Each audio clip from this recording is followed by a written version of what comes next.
Hi friends, hello, hope you are doing well. So we have come into the next session, which is the continuous part of yesterday's class, previous class. Okay, so as I told you in the previous video, we'll start with any positive thing. We'll start every session or every video with a positive thing.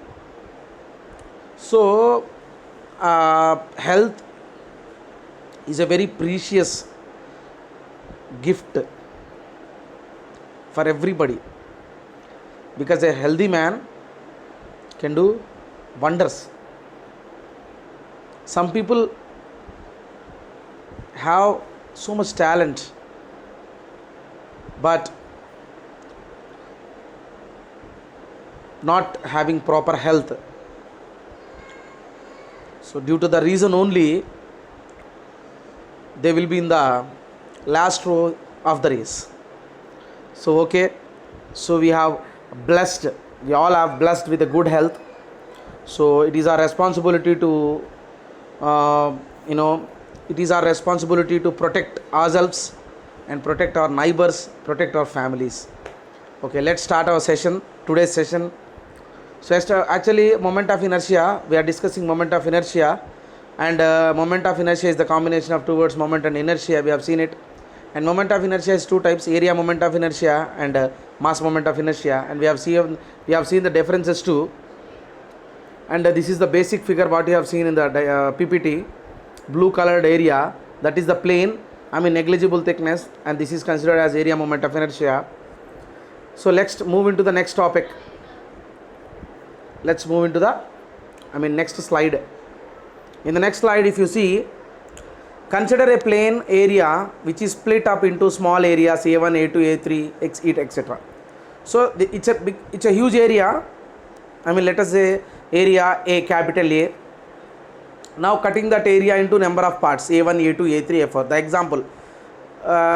example to understand this is the bread. The normal daily routine, we use that vertical or horizontal, that linear bread. So when any company, Spencer's bread, milk bread, whatever. So what happens is, in the cover, it will be the whole area. To eat that bread, what we do is we cut that bread into number of pieces, and we'll choose, or we'll take single piece of bread from the whole area, and we apply jam and butter on it, and we'll eat. So what is the logic is, the total area occupied by the complete bread in the cover will be equal to the sum of the individual areas of the pieces. That is the logic. So as you see in the figure, so it's a huge area which is in egg shape. So that huge area is divided into small areas. So now the centroid of the small areas from the given axis at a distance of R1, R2, R3. So what is this R1, R2, R3 means? The distances for area A1.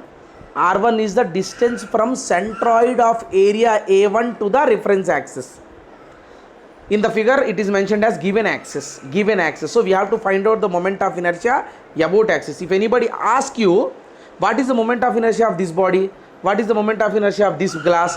What is the moment of inertia of this plane? So you have to understand, you have to know that the question is wrong. The question is wrong, because we cannot find moment of inertia without considering a axis. The axis is compulsory. So the moment of inertia of this particular body about this axis, mentioning of axis is compulsory. So here a vertical line which is represented as given axis. So moment of inertia about the given axis. So now it will be the sum of the individual moment of inertias of the areas, like A1, A2, A3. Now R1, R2, R3 will be the moment of areas, distances from given axis to the centroid of the respective individual areas, right? So now I is equal to, I is the total moment of inertia. Total moment of inertia of the area. I mean the total moment of inertia of the whole bread is equal to the sum of the algebraic sum of the moment of inertias of every single area, small areas. So moment of inertia of the bread slices, individual slices, the sum. So now the expression I is equal to a1 r1 square plus a2 r2 square plus a3 r3 square, etc., etc., and so on. Or we can simply write as I is equal to algebraic sum of area into distance square. Units are meter per 4 or centimeter power 4 or millimeter power 4. Clear? Because area is in squares and I mean that distance also in meters. Area is also in meters. We know area, meters, units of area is meter square. So meter square into meter square, meter power 4. If you consider the units in centimeters, then centimeter power 4. If you consider the units in millimeters, then millimeter power 4. That's it. So now we'll come to the very important topic of this point. I mean this unit, radius of gyration. There is a chance of asking this particular question for 2 marks. It's a very important question for small answers. Radius of gyration. What is this radius of gyration? It is the distance which when squared and multiplied with the total area of the surface given the area moment of inertia. Given the moment of inertia. Nothing but I is equal to area into distance square. When we consider area as k, then k square, area square. We know that the second moment of area is nothing but moment of inertia. So I is equal to ak square or k square a, where k is equal to the perpendicular distance from the axis of reference axis to the centroid of the plane. So k square way. So now we can write it k square a, I is equal to k square a as k is equal to square root of I by a. Now here that k is considered as radius of gyration. It's just a question. It's a 2 marks question. Remember this, very important. Radius of gyration, that k. What is this k, sir? What is this k? K is the distance from where to where? From the centroid of the plane, about what you are finding the moment of inertia, to the reference axis, about what axis you want to find out the moment of inertia. Clear? Now we'll move into the very important, very important topic of moment of inertia, that is perpendicular axis theorem. In this whole concept, moment of inertia concept, there are 2 very important theorems: perpendicular axis theorem, parallel axis theorem. So you prepare these 2 individually, practice this, because the figure is very important, the derivation is also very important. Now let us say the statement: the moment of inertia of a plane about z axis will be equal to sum of the moment of inertias of the same plane about x axis and y axis. So izz is equal to ixx plus iyy. We know that I is equal to moment of inertia and ixx means moment of inertia about x axis. Iyy is equal to moment of inertia about y axis. Izz is equal to moment of inertia about zz. Clear? Now look into the figure. Look into the figure. In the figure, the green area is the area, I mean green shaded part is area, and horizontal, vertical, and the third axis x, z, y. These are the, the coordinates x, y, z. Now this izz, moment of inertia of the plane about z axis is known as polar moment of inertia. It's a very important question. This is some competitive exams. I have seen lot of competitive exams where this question is very this question is very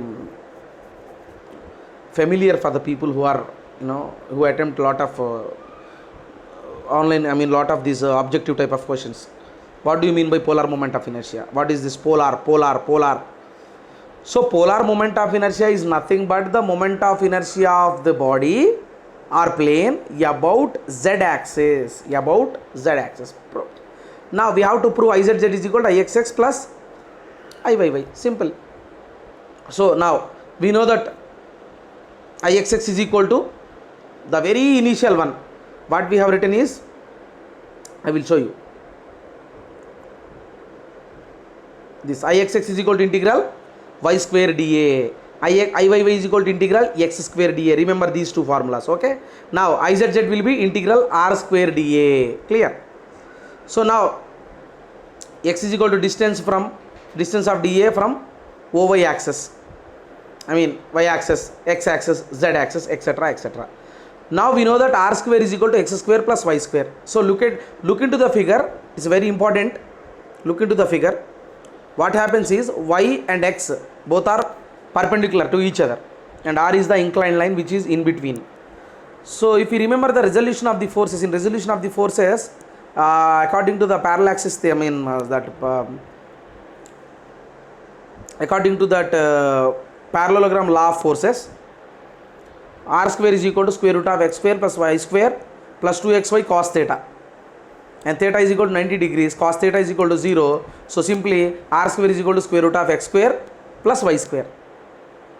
So now if we consider that r is equal to square root of x square plus y square, square root of x square plus y square.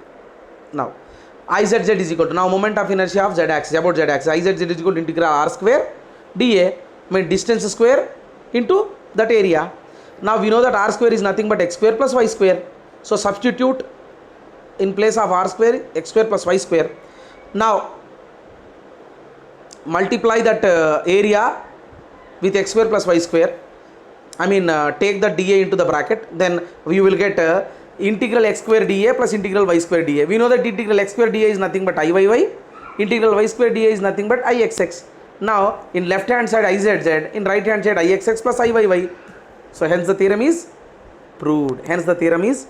proved. Okay, I hope you understand. If you can't understand in a single view, continuously look onto it. I am uploading this video in YouTube also. There is a channel Smiling Salim. My name is Salim, myself Salim. So I have just created a YouTube channel, Smiling Salim. So you please go, I will send you the link. You go through that video. Whatever you did not understand, write the comment. In YouTube videos there is an opportunity, there is a chance for writing the comments. You come to the bottom of that video, then you will get a comment. So in the comment you can write. So you can, if you have any doubt, write there. Whenever I see your comments, and definitely I will go, I will ask you, I will definitely clear your doubts. So try to write your number also in comments. Try to your phone number, write your phone number. Sir, this is my number and this is my doubt. If possible, I will personally call you and I will definitely clear your doubt up to the maximum extent. Okay, very happy to discuss all these things with you. So stay safe, stay home. We'll meet in the next session.